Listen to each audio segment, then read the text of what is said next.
Elijah Moore, you are a Cleveland Brown.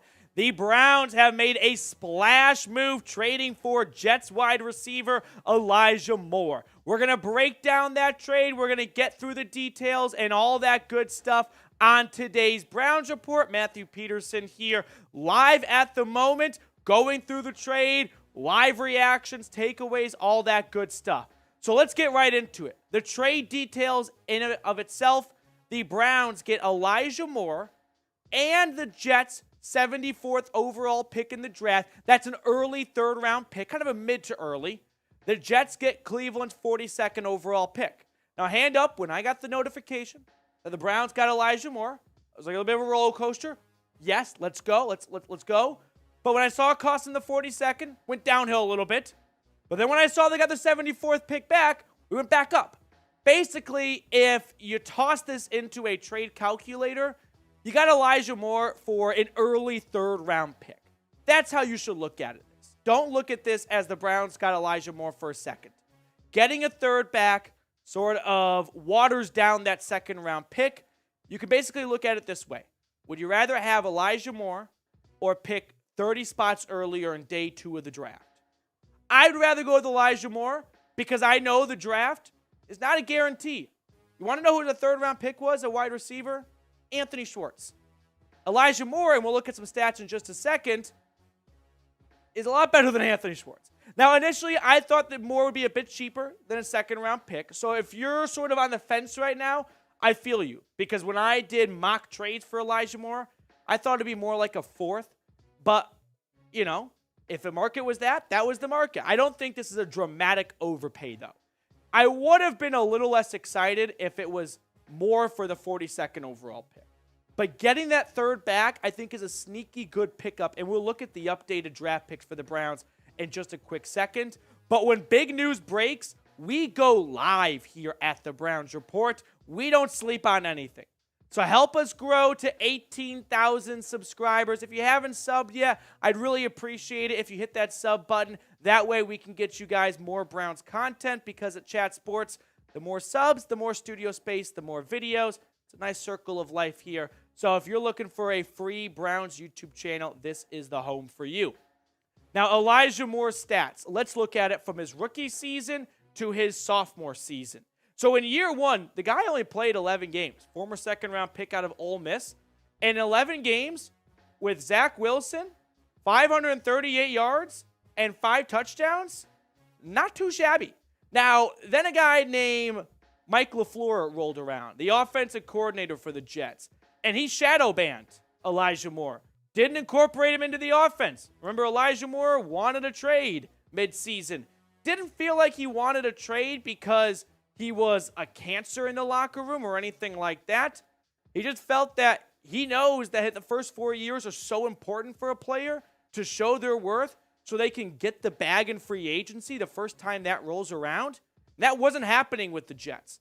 Now he gets a great opportunity to do that with the Browns. Now, the updated 2023 draft picks. Here's where it stands currently. The Browns, we're going to be sort of just twiddling with our thumbs for the first 73 picks of the draft, and they might even move back again like they did last year with Martin Emerson. But they still have 8 picks in this upcoming draft. They don't have a glaring need anymore, which is why I'm going to start the campaign. 3 words: best player available. That should be the Browns' strategy. Look for spots maybe at positions where players are on the last year of their contract or have 1 year left or could be a cut candidate the next year. Linebacker comes to mind. Defensive line, right? Jordan Elliott's going to be gone. Tommy Togiai should be gone. So those are some spots that jump out. But blanket statement, take the best player on the board. Now, I want to hear from everyone watching right now because I'm very curious what the pulse of the dog pound is at the moment. Grade the trade. Big time to get the red pen out. A, B, C, D, or F. I initially graded it as a B, but since I started this video, I'm going to upgrade it. I'm going to make it a B+. I just think Elijah Moore has that much potential. 538 yards and 5 touchdowns in a horrible Jets offense where nothing grows, and the last good receiver they had there was Brandon Marshall at the very end of his career. Him Deshaun Watson, that's going to be a very fun duo. Mix in Amari Cooper and Donovan Peoples-Jones. Yeah, I'm very excited for this. Elijah Moore also adds something the Browns roster desperately needed. Speed, right? Let's throw the depth chart up there for you guys to see. What does it mean exactly when people say speed, right? I think it's kind of a generic term people just toss around, right? Why doesn't every team just have a bunch of fast dudes? Here's what speed really brings to this Browns offense.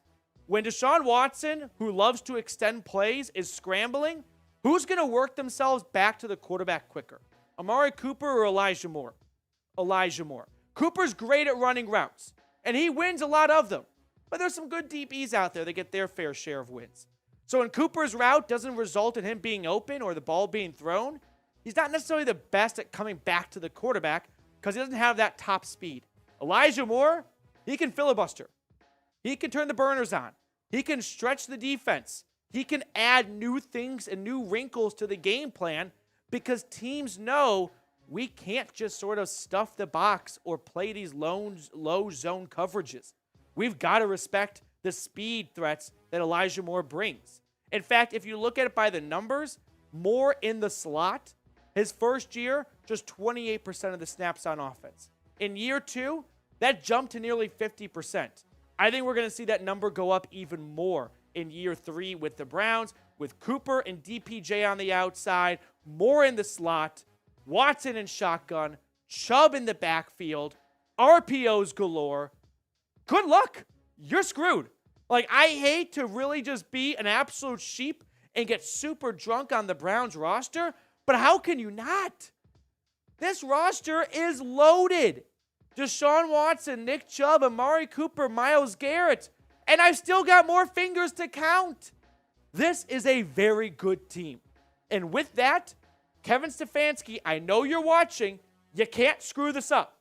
You've got all the pieces, all the tools, all the keys to the kingdom. Put it together for Browns fans once and for all.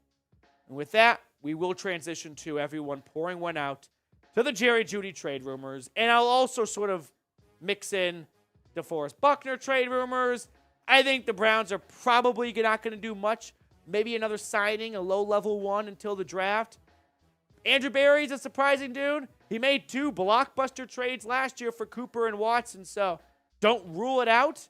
But I think for sure Jerry Jeudy and other wide receivers. Maybe there's one more trade like a Mack Wilson caliber move, but hey, ultimately it sounds like Cleveland wanted Mecole Hardman potentially. He went to the Jets. Andrew Berry got on the phone and said, now I really know you need to trade Elijah Moore. Denver's asking price is too high. I'd rather have Elijah Moore and gain an extra 3rd-round pick than give up Greg Newsome in a second just for one player, right? You can look at it that way. What would you rather have? Elijah Moore and you fall back 30 spots in the draft? Or Jerry Jeudy at the price of Greg Newsome and you just lose your 2nd-round pick altogether? Judy's probably going to be a better receiver next year, but Elijah Moore, I think, is just as good. Well, just right there with him right now. Might not be just as good, but to keep Greg Newsome and to hold on to a day 2 draft pick, yeah, that's something I'm definitely excited about. Appreciate everyone for tuning into today's reaction and analysis from the Elijah Moore trade. I kindly remind you to hit that sub button if you have not already. Like I said, I want to get to 18,000 subscribers, help a fellow Dog Pound member out. Hit that sub button if you have not already. And Elijah Moore, you are a Cleveland Brown.